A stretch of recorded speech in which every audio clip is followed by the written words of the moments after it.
Hakikaten çok fazla başlık var. Nereden başlayalım diye konuşalım diye düşünürken bu tıkanıklık meselesini biraz açabilerek belki başlayabiliriz. Tıkandı mı? Siz nasıl okuyorsunuz parti olarak? Evet. Artık söylem ve ifade kullanırken biraz evet. şaşırıyoruz bizler de çünkü. Siz nasıl yorumluyorsunuz? Aynen. Konuya başlamadan önce şu anda Doruk maden işçileriyle birlikte İstanbul'dan giden aktivistlerimiz ve partilerimizin oradaki eylemlerine destek vermelerini selamlıyorum. Ayrıca 1 Mayıs için 1 aylık süredir bütün Marmara bölgesi başta olmak üzere ve İstanbul yapısının ilçe ilçe, kent kent bütün emekçi kesimlere yönelik çalışmalarını ve herkesi toplumsal anlamda bu 1 Mayıs'ın bu sürece uygun olması için çalışmalarını da selamlıyorum ve parti olarak da bu çalışmaların 1 Mayıs'a kadar ve bundan sonra bu süreci örgütleme anlamda sürdüreceğimizi belirtelim. Süreçle ilgili evet aslında 27 Şubat çağrısıyla birlikte bu ülkeye yeni bir iklim geldi ve bütün halk kesimleri tarafından, bütün inanç kesimleri, emek kesim tarafından herkesin nefes aldığı, özellikle Orta Doğu'da bu kadar kan revanı olduğu bir dönemde ve kapitalizmin kendi içinde girdiği bu kaostan, bu coğrafyada en azından Türkiye sahası ve Türkiye'deki halkların bu süreci çatışmasız ve savaşın dışında kalacak şekilde bir süreç başlatıldı. Çok anlamlıdır. Aslında bu süreci başlatan bütün taraflara bu anlamda parti olarak da şahsen de teşekkür etmek gerekiyor. Bu çok çok önemli. Bir 100 yıllık sorunun gelip çözüme ulaşılması gereken bir noktadadır. Özellikle de bu 3. Dünya Savaşı dediğimiz bu günlerde. Fakat bu sürecin bir tarafı olarak özellikle Sayın Abdullah Öcalan ve İmralı'daki örgütüne yönelik bütün gereklerin yapılması gerektiği noktasında takvim işlerken toplumun ve özellikle bütün kesimin devlet tarafından da artık bunun bir yasal güvence, norm çerçevesini dediğimiz bir düzenlemelere ihtiyaç duyuyor. Çünkü tek taraflı olacak bir durum değil bu. Bundan dolayı bu süreci işlenirken, o bütün adımlar atılırken toplumda bu beklenti doğuldu. Bizim parti ve bizim kitlemiz tarafından da ister istemez bu gelişti ve buna yönelik halkın umutları büyütürken bir yandan da bu beklentide bir aksama kaygısı da gelişti. Tabii ki biz DEM Parti olarak bu sürecin bekleyerek gidilmeyeceğinin farkındayız ve biz demokratik bir toplumun yaratmanın aslında bütün toplumun özne olarak bu işin omuzlayarak sürdürülmesinin çalışmasını yürütüyoruz. Ama bu süreçte devletin de buna bir yasal düzenleme, bir muhataplık durumunun geliştirmesi gerekiyor. Şu anda gelinen nokta bu evrenin artık bu eşiğin aşılması gereken bir noktadayız. Evet, Sezai Temelli mesela dün gazeteci arkadaşımız Ömer Günger'e verdiği demeçte şunu söylüyor, yani aslında vurguladığı noktalar çok daha önemli, süreçte atılması gereken yasal adımların elzemine dikkat çekmişti mesela. Ancak yeni bir paket mi bekleniyor diyelim yasalara dair, yoksa şundan da bahsediyor: mevcut terörle mücadele kanunu ve Türk Ceza Kanunu'nda köklü bir zihniyet değişikliğinin de hedeflendiğini söylüyor. Yani en güncel tartışmalar bu yönlü olduğu için sizlere de soruyorum. Yani var olan yasaların işletir hale gelinilmesi ve sadece Kürdistan'a ve Kürt halkına özel çıkarılan yasaların kaldırılması yönünde de bir durum var. Bunu nasıl tartışıyorsunuz kendi içinizde? Bu yönlü görüşmeler var mı? Evet. Şimdi açıkçası evet, bu sürecin ve özellikle barış sürecinin inşa ederken bu sürecin yasal düzenlemelerini yapmadan önce aslında hiç yasal düzenlemelere ihtiyaç duymadan beğenelim ya da beğenmeyelim, var olan bir anayasaya bir kere uymama durumu var. Ahime uymama durumu var. Anayasa kararlarına uymama durumu var. Böyle bir iklimde bunların yerine getirilmesi noktasında bile bir beklenti, bir durumu var ve bu sıkışma durumu geliştiriyor. Özellikle Sayın Selahattin Demirtaş, Can Atalay ve özellikle AİHM'in ısrarla bu kararın uygulaması noktasında geçen hafta Parti eş genel başkanımız ve birçok siyasi parti de bu Sosyalist Parti eş başkanlarıyla birlikte Edirne Kapalı Cezaevinin önünde ve sonra Silivri cezaevinde açıklamalar yapıldı.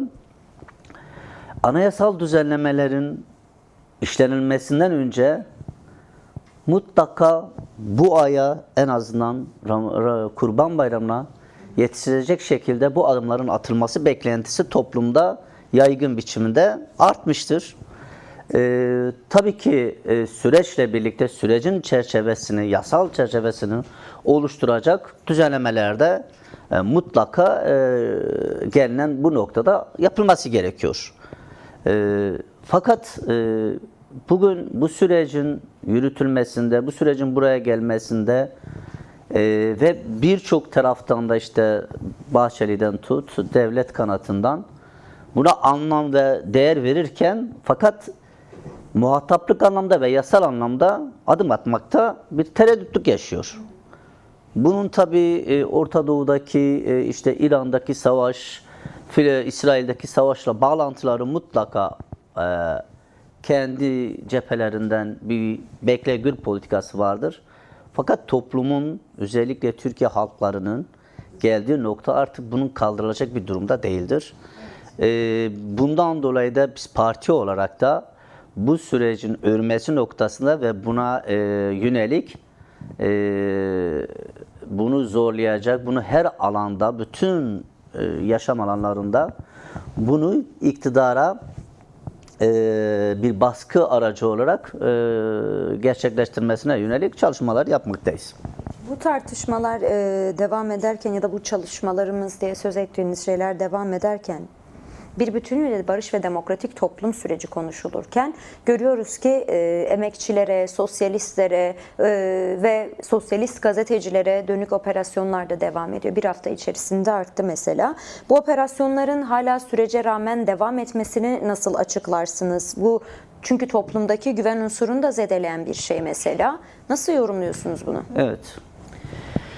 Şimdi açıkçası Kürt hareketi açısından, DEM Parti açısından ve bütün Türkiye'deki sol sosyalist kesimler açısından bu sürece bir zihniyet değişimi olarak da bakıyoruz. Mesele bu ülkede iktidar olma meselesi ya da iktidarını garanti etme ya da o oyunlara girme meselesi değil. Bu zihniyet değişimi sadece bir kesimle, Kürtlerle ya da bugün silahlı mücadele yaptığı partiye yönelik bir barışla çözülmez. Barış demokratik adımlarla ancak gerçekleşir ve bütün kesimi barındırması gerekiyor. Diyarbakır'da barıştan bahsedip bugün İstanbul'da siyasi operasyonlarla bu iş yürümez. Bu iklim bu ülkede eğer bu iklim barış iklimine dönüşecekse bütün alanlarla, bütün farklılıkları içinde barındıran bir yeniden düzenleme, yeniden ortaklaşma gerekiyor. Maalesef demin sizin de belirttiğiniz gibi 2010'ların başında Taksim'de ve 1 Mayıs'ı bayram yapan aynı iktidar bugün 1 Mayıs'tan dolayı binlerce emekçileri gözaltına alıyor. Ve bu barış sürecinde bu tabii ki çok kendi içinde bir çelişkiyi doğuruyor. Sanırım sürece ve bugünkü dünyanın geldiği noktaya bakışta bir ciddiyetle ilgili bir problem vardır. Belki burada bir virgül okuyalım lütfen. Evet. Sözünüzü unutmayın. Bu operasyonlar devam ederken ben değerli izleyenlere de bir haber paylaşmak istiyorum sizlere de. Evet değerli izleyenler, İstanbul Valiliği kararıyla M2 Yenikapı Hacı Osman metro hattının Taksim istasyonu ve F1 Taksim ve Kabataş füniküler hattı geçici olarak işletme kapatıldı. Artık ne diyeceğimizi bilemiyoruz hakikaten. Yani ne kadar erken oldu diye şaşırabiliyoruz. Sadece genelde eylem günü ya da anlam ve önemi olan gün içerisinde ya da sabahında bu tür şeyler yapılırken şimdiden bunun tırnak içerisinde tedbir ve önlemini aldığını söylüyor İstanbul Valiliği ve en önemli iki ulaşım hattında geçici düzenlemeye gidildiğine dair bir açıklama yapmış. Yani 1 Mayıs eylemlerini engellemeye çalıştık diye açıkça belirtmemiş. Geçici düzenlemeye gidildiğinden söz etmiş mesela. Yapı yol, iş, inşaat iş, halk evi, komün ve enerji sen temsilcilerinin de aralarında bulunduğu çok sayıda kişi 1 Mayıs Taksim dolayısıyla karanfil bırakmak için toplanmıştı ve ilk defa bu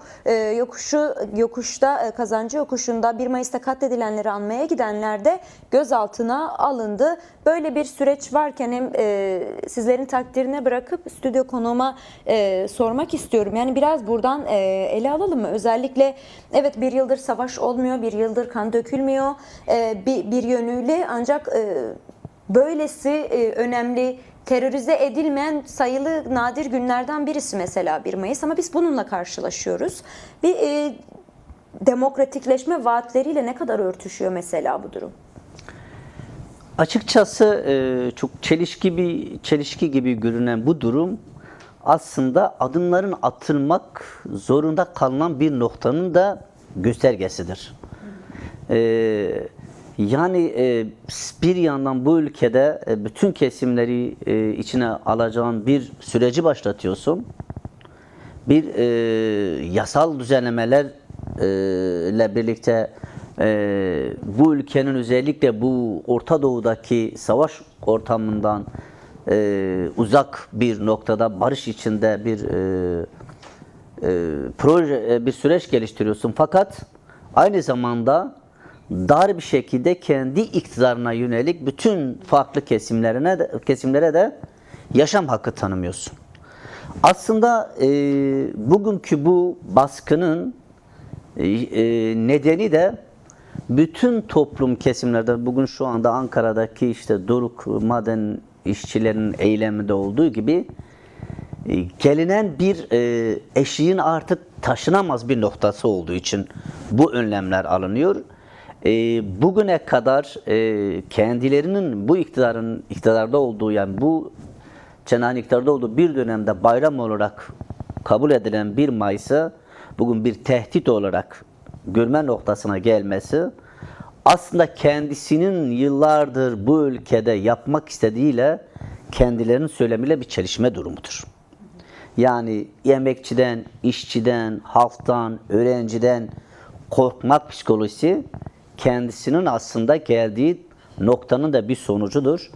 Tabii ki bu demokratik ve barış sürecine uygun bir durum değildir. Ama güzel yanı da şudur: halkın artık bu duruma bir dur demenin, sokağa çıkmanın ve her alanda bu mücadeleye sahiplenmenin de bir göstergesi olarak da görüyorum. Bu da umut verici bir durumdur. Aslında çok önemli bir şey söyleyeceğim. Bu sürecin başladığındaki halkın sürece destek anlamda desteği çok büyükken bir beklenme ruhuyla bakıyordu ve bu bizim çalışmalarımıza, DEM Parti'nin çalışmalarına yansıyordu. Fakat bu süre boyunca bu sürecin inşasının da, öznesinin de toplumun olduğu noktasındaki bu gelişmelerle birlikte evet, halkta şu durum gelişti. Bu süreci yürüteceğiz ve bu sürecin öznesi olacağız ve bundan dolayı da biz sürecin çalışmalarını yaparak adım atılması gereken yasal düzenlemeler, yasal çerçevenin de çıkartmasına yönelik bütün o çalışmayı da onu çıkartmaya yönelik dayatacağız. Şu çok önemlidir. İlk bu süreç uzarken tabii ki 50 yıllık bir savaş çatışma ortamında halkın birden bu sürece anlam vermesi ve hemen adımlarla, yasal adımlarla gerçekleşme beklentisi çok yüksekti. Olması da gereken buydu. Fakat şunu da halkımız artık biliyor. Bir süreci beklemekle bir süreç gelişmez. Bu sürecin inşa edecek olan, bunu gerçekleştirecek olan yine halkın kendi üst dinamikleri olduğunu ve buna yönelik bu çalışmayı yapmaktadır. Şu anda da bu coşkuyu, bu heyecanı halkımızda da görüyoruz. Bunlar halk tarafından özellikle de bizim partimiz ve tabanımız tarafından bunlar yapılırken tabii ki ödevlerini de yapmak zorunda olan bir muhatap var. Ve özellikle iktidarın bu noktada bu kadar halkın taleplerini ötelemesinin bu barış sürecinin ruhuna aykırıdır yani. Ve bu barış sürecini zora sokuyor. Ve bu barış sürecini zora sokmasının sonucudur bugün Mayıs ayı ile birlikte bütün kesimlerden bir artık yeter dur deme duygusu gelişmiş. Emin olun sadece Kürt halkı değil, biz Karadeniz halklarıyla da, Açık Anadolu halklarıyla ve bütün İstanbul'daki halklara gittiğimizde herkesin bizden söylediği ve bize söyledikleri şey budur. Hepimiz birlikte bu süreci öreceğiz. Yeter ki iktidar kendi ikbali için bir mantıkla bu sürece bakmasın. Biz bu şekilde yaklaşıyoruz. İktidarın mantığını böyle mi yorumluyorsunuz? Yani iktidarın mantığı açıkçası tabii ki devlet homojen, kendi içindeki gruplar, klikler anlamında çok homojen olup olmama durumunu bilmediğimiz için, fakat yansıyan kısım budur. Bu kadar erteleyen, hem bir yandan sahip çıkıp bir yandan zamana bırakma durumu açıkçası o norm dediğimiz ya da hukuki anlamda devleti temsil etme noktasındaki adımların yavaşlamasının başka bir nedenini biz en azından durduğumuz yerden böyle bakıyoruz. Şunu da söylemekte yarar vardır. Tabii ki 100 yıllık, 50 yıllık bir sürecin de hemen bütün adımların atılmasını da beklemiyoruz. Fakat en azından statü anlamında yasal bir çerçevenin olması gerekir. Bu süreci yürütmesi için Sayın Öcalan'ın hem örgütüyle hem halkına yönelik hem de muhataplık anlamında bir koordinatör devlet adına birebir bunu sürdürecek bir mekanizmanın da oluşma zorunluluğu da vardır bu sürecin ilerlemesi için. Evet, bu partinizin temel gündemlerinden bir tanesi hem yasal düzenlemelere dair ciddi görüşmeler devam ediyor. Ancak güncel konular bugün meclis kürsülerinde de yankılandı. Buna dair de kısa bir hatırlatma yapalım. Değerli izleyenler takip etmişsinizdir. Ancak Tülay Atimoğulları'nın da bugün yani DEM Parti Eş Genel Başkanı'nın yani DEM Parti'nin gündeminde bugün 1 Mayıs öncesi ev baskınları, gözaltılar diye bir değerlendirme yapıyor. Bu o kadar tanıdık bir hikaye ki bizim açımızdan. Dün Kazancı Yokuşu'nda 77 1 Mayıs'ında katledilenleri anmak için gidenler gözaltına alındı demiş. Yine aynı zamanda bileşen partilerinden SYKP, SODAP ve ESP'den arkadaşlarımızın olduğu çok sayıda devrimci ve yurtsever gözaltına alındı diye belirtmiş. Yine maden işçilerine değinmiş. Ankara'da devam eden eyleme dair de aşağıda metan gazı, yukarıda biber gazı, bize reva görülen bu diyor işçi. Yani size tekrar bu konuya da dönecek olursak birazdan konuya dair de bir bağlantı alacağız ama hakikaten süreç ve ayrıca ekmeğinin derdinde, haksız bir talep de yok ortada. Almayan ücretini, ödenmeyen hakkına dair bir eylem ve etkinlik gerçekleşirken böyle bir durumla karşılaşılıyor. Yani bundan sonrası ne olur? Bu baskılar, bu geri duruşu tetikler mi? Yoksa Cuma günü 1 Mayıs'ta çok daha ciddi bir kalabalık mı görürüz? Buna dair öngörünüz nedir? Çünkü meclis kürsülerinden partinizin eş genel başkanı buna dair bir çağrı yapıyor. Evet.